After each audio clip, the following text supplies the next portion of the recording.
Hello friends, स्वागत है आपका हमारे यूट्यूब चैनल में। आज मैं और मेरे दादाजी आपके लिए नई वीडियो लेकर के आए हैं जिसे मेरे दादाजी आपको सुनाएंगे। तो कृपया दादाजी कहानी सुनाइए। जी बेटा, अभी सुनाता हूँ। बोलने बेटा, वाला यह तो था किस्सा है दादाजी। भद्दर वाह, पुरुष और बड़ी उसके अच्छी कहानी तोते है। का। आगे सुनाओ पूर्व काल दादाजी। में किसी गांव में एक बड़ा भला मानस रहता था। उसकी पत्नी अति सुंदर थी और भला मानस उससे बहुत प्रेम करता था। अगर कभी घड़ी भर के लिए भी वह उसकी आंखों से ओझल होती थी तो वह बेचैन हो जाता था। एक बार वह आदमी किसी आवश्यक कार्य से एक अन्य नगर को गया। वहां के बाजार में भांति भांति के और चित्र विचित्र पक्षी बिक रहे थे। वहां एक बोलता हुआ तोता भी था। तोते की विशेषता यह थी कि उससे जो भी पूछा जाए उसका उत्तर बिल्कुल मनुष्य की भांति देता था।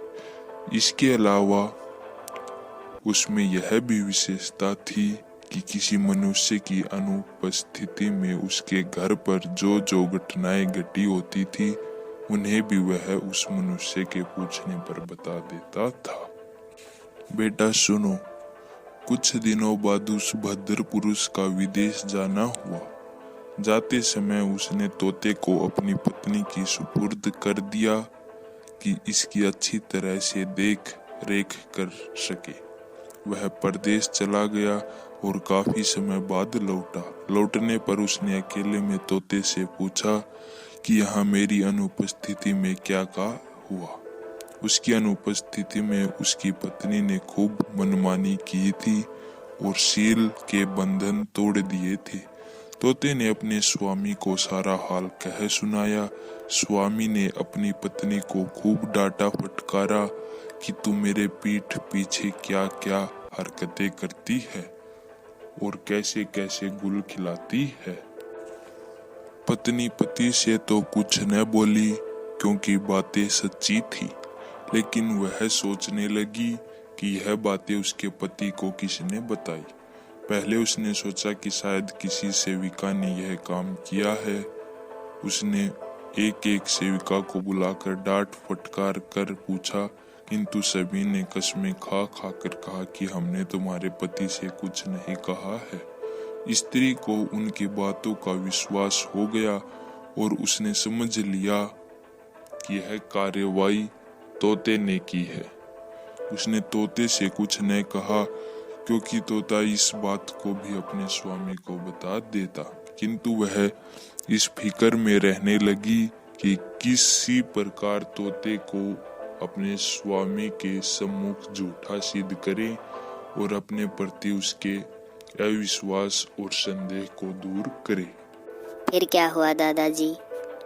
फिर बेटा, कुछ दिनों बाद उसका पति एक दिन के लिए फिर गांव से बाहर गया। स्त्री अपनी सेविकाओं को आज्ञा दी कि रात में एक सेविका सारी रात तोते के पिंजरे के नीचे चक्की पीसे, दूसरी उस पर इस तरह पानी डालती रहे जैसे वर्षा हो रही है, और तीसरी सेविका पिंजरे के पीछे की ओर दिया जलाकर खुद दर्पण लेकर तोते के सामने खड़ी हो जाए और दर्पण पर पड़ने वाले प्रकाश को तोते की आंखों के सामने रहकर डालती रही।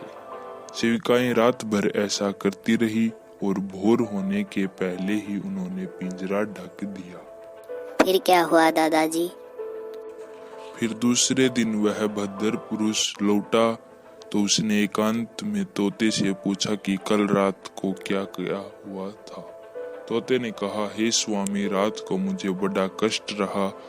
रात भर बादल गरजते रहे, बिजली चमकती रही और वर्षा होती रही। चूंकि विगत रात को बादल और वर्षा का नाम भी नहीं था, इसलिए आदमी ने सोचा कि यह तोता बगैर सिर पैर की बातें करता है और मेरी पत्नी के बारे में भी इसने जो कुछ कहा वह भी बिल्कुल बकवास थी।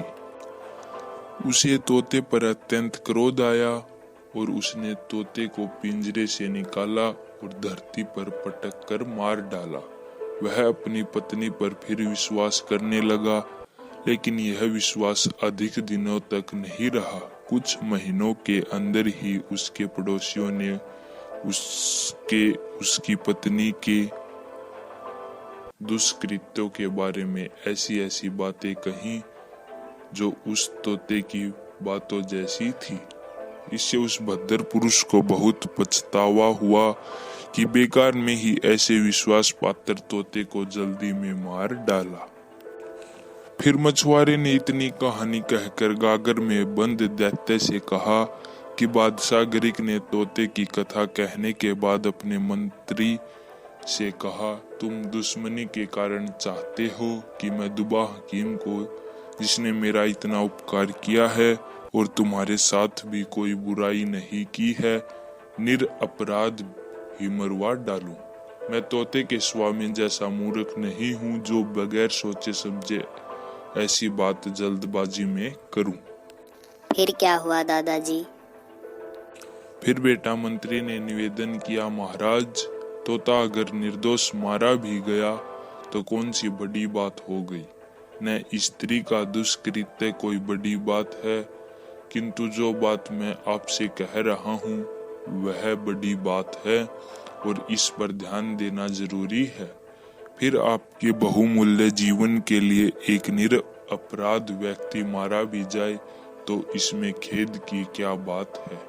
उसका इतना अपराध है ही कि सभी लोग उसे शत्रु का भेदिया कहते हैं। मुझे उससे न ईर्ष्या है न शत्रुता। मैं जो कुछ कहता हूँ आप ही के भले के लिए कहता हूँ। मुझे इससे कुछ लेना देना नहीं है कि वह अच्छा है या बुरा। मैं तो केवल आपकी दीर्घायु चाहता हूँ। अगर मेरी बात असत्य निकले तो आप मुझे वैसा ही दंड दें जैसा एक राजा ने अपने अमात्य को दिया था। उस अमात्य को अत्यंत राजाज्ञा से मरना ही पड़ा था। बादशाह ने पूछा, किस राजा ने अमात्य को प्राण दंड दिया और किस बात पर दिया? मंत्री ने यह कहानी कही। क्या कहानी कही दादाजी? बेटा यह कहानी हम कल देखेंगे। ठीक है दादाजी, आप यह कहानी हमें कल सुना देना। दोस्तों, यदि आप भी यह कहानी सुनना चाहते हैं और यह सुनी हुई कहानी आपको पसंद आई तो वीडियो को लाइक करें और हमारे चैनल को सब्सक्राइब ज़रूर करें। कृपया दादाजी के लिए एक सब्सक्राइब तो बनता है। हम आगे भी आपके लिए ऐसी ही अच्छी अच्छी कहानियाँ लेकर के आते रहेंगे। तो दोस्तों, आशा करते हैं आपको वीडियो पसंद आई होगी। यदि पसंद आई है तो इसे लाइक करें और अपने दोस्तों के साथ शेयर करें।